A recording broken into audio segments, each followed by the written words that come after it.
after the Bank of Japan rate hike, what next 2 to 3 things to be watching for the unwind to ensue?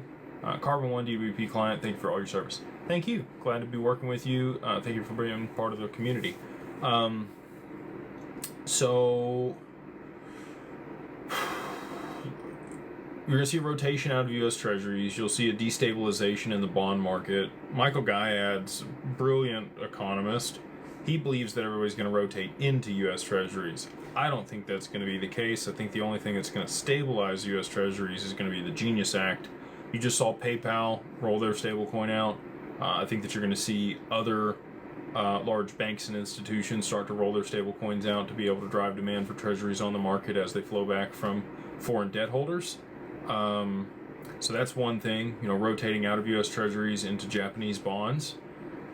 Destabilization of that market. You likely would see a huge move down in the Nikkei. You would also likely see large moves down across other markets, including the stock market here in the U.S. and other jurisdictions. One thing I will say that was interesting was the Bank of Australia did raise interest rates 25 basis points. So, also looking at Europe, I think Europe's about to be in some big trouble.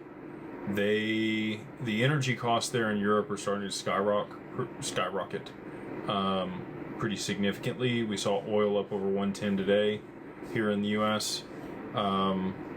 Natural gas hasn't jumped as much as I thought it would, but it's definitely coming. And in Europe, natural gas and the energy costs there, since they're not getting it from Russia and they're not going to change the sanctions, it's going to become much more expensive. So you're also going to see things start to break in their economy. And it will move quickly. As soon as we start to see the credit crisis happen, where things start to lock up,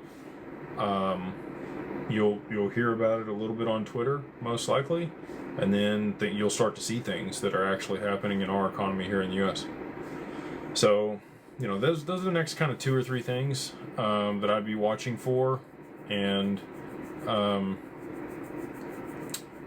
the FX market. There's going to be a huge trade volume between people liquidating positions in other markets, selling those back into dollars or euros, and then rushing to pay back their loans in yen.